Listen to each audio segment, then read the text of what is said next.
Halo anak-anak semua, kita bertemu kembali pada mata pelajaran Ekonomi kelas 8 dengan judul Pendapatan Nasional. Mengapa kita belajar pendapatan nasional? Pada pertemuan minggu lalu kita telah belajar perdagangan antar negara dan perdagangan antar daerah. Nah, dengan mempelajari perdagangan antar negara tersebut, semata-mata ditujukan agar pendapatan nasional meningkat sehingga tercapai kesejahteraan masyarakat secara adil dan merata. Namun, terdapat permasalahan dalam distribusi pendapatan. Akibatnya terjadi permasalahan dalam distribusi pendapatan yang menimbulkan kesenjangan atau ketimpangan khususnya antara masyarakat yang berpenghasilan tinggi dengan masyarakat berpenghasilan rendah. Untuk itu, kita harus menjaga agar ketimpangan pendapatan tidak terlalu besar dan pendistribusian kembali atau redistribusi pendapatan terjadi dengan baik. Nah, di sini kita akan membahas bagaimana distribusi dan redistribusi pendapatan. Kita lihat apa tujuan kita belajar pendapatan nasional.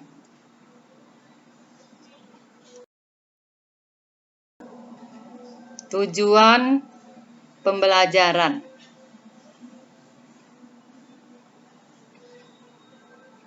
Pendapatan nasional. 1. Siswa dapat menjelaskan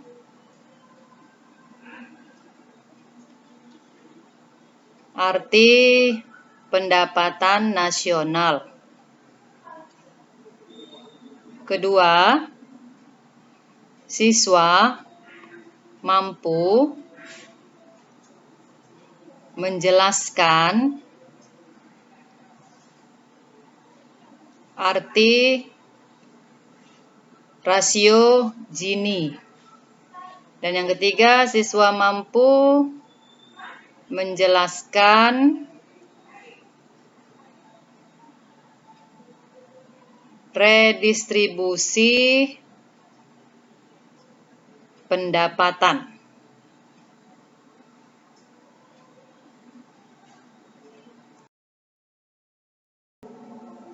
Sekarang kita bahas yang pertama adalah pendapatan nasional.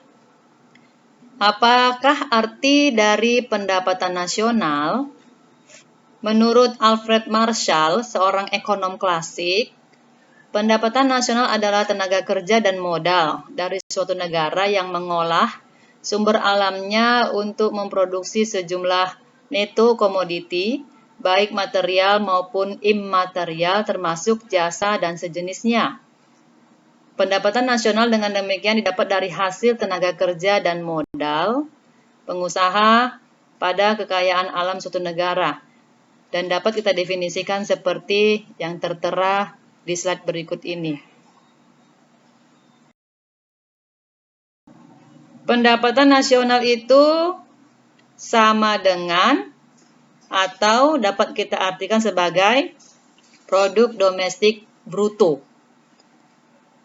yang diartikan sebagai total nilai barang dan jasa akhir yang dihasilkan oleh suatu perekonomian dalam periode tertentu yang dihitung berdasarkan nilai pasar.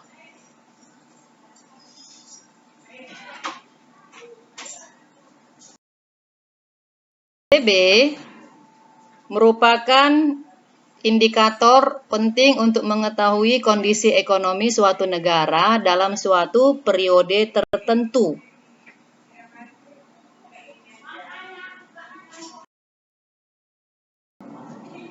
Nah, jadi untuk mengukur tingkat kemakmuran penduduk suatu negara menggunakan pendapatan per kapita secara berkala biasanya 1 tahun.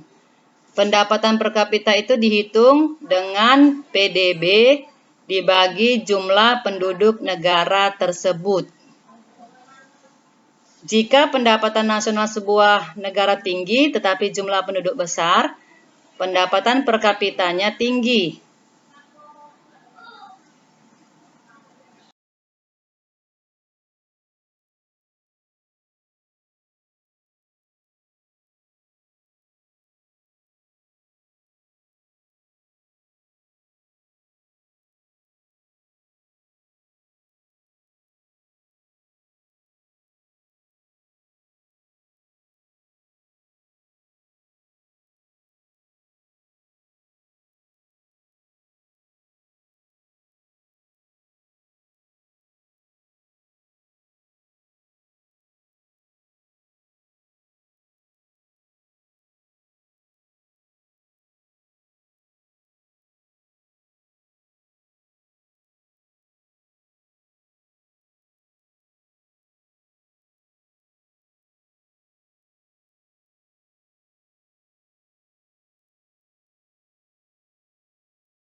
Sebaliknya, walaupun pendapatan nasional rendah,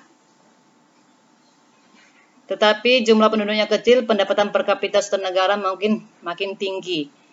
Nah, itulah mengenai pendapatan per kapita. Sekarang kita masuk yang kedua, rasio Gini. Apa itu rasio Gini? Adalah salah satu cara untuk mengetahui ketimpangan pendapatan di suatu negara dengan menggunakan koefisien Gini atau Gini koefisien atau rasio Gini atau Gini rasio. Nah, jadi suatu negara dapat memiliki pendapatan nasional tinggi, namun ada masyarakat yang sangat kaya dan banyak yang miskin. Terlihat adanya ketimpangan pendapatan di negara tersebut. Salah satu caranya dengan menggunakan koefisien Gini atau rasio Gini. Berdasarkan data BPS, Badan Pusat Statistik, pada bulan Maret 2018, rasio Gini Indonesia adalah 0,397. Angka ini menurun jika dibandingkan dengan rasio Gini bulan Maret 2016 yang sebesar 0,408 dan rasio Gini bulan September 2016 sebesar 0,402. Sehingga dapat kita simpulkan dari data BPS tersebut terlihat walaupun telah menurun, tetap ada ketimpangan pendapatan per kapita di negara Indonesia.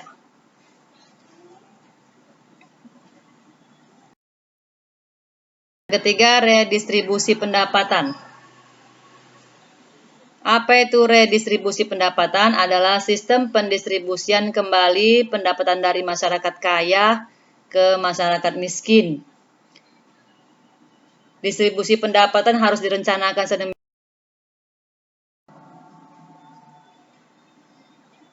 agar menghasilkan pembagian pendapatan yang adil dan merata. Pengambil kebijakan harus dapat merancang suatu tindakan agar pendapatan nasional terdistribusikan dengan memperhatikan pemerataan, keadilan berkelanjutan secara berkesinambungan. Yang perlu diperhatikan pada redistribusi pendapatan, apakah bantuan pada warga miskin diberikan dalam bentuk bantuan langsung uang tunai, membagikan barang-barang kebutuhan pokok, pendidikan, kesehatan, atau menyediakan lapangan kerja. Itulah tujuan redistribusi. Sekarang kita simpulkan. Menurut World Bank atau Bank Dunia, negara-negara di dunia ini dibagi atas 4 kelompok, yaitu low income economies, yaitu negara yang berpendapatan rendah, yang memiliki pendapatan per kapita di bawah $1.045. Yang kedua adalah lower middle income economies, yaitu negara yang berpendapatan menengah ke bawah yang memiliki pendapatan per kapita antara $1.046 sampai $4.125. Yang ketiga, upper middle economies, yaitu negara yang berpendapatan menengah tinggi, yaitu pendapatan per kapita antara $4.126 dan sampai $12.736. Yang keempat, high income economies, yaitu negara yang berpendapatan tinggi, memiliki pendapatan per kapita di atas $12.736. Berdasarkan data Bank Dunia, pendapatan per kapita Indonesia adalah $3.491. Dengan demikian, negara Indonesia itu termasuk ke dalam negara yang berpendapatan menengah ke bawah. Peringkat itu akan berubah sesuai dengan perkembangan keberhasilan ekonomi suatu negara. Tidak tertutup kemungkinan bahwa pada waktu yang akan datang, Indonesia termasuk negara berpendapatan tinggi.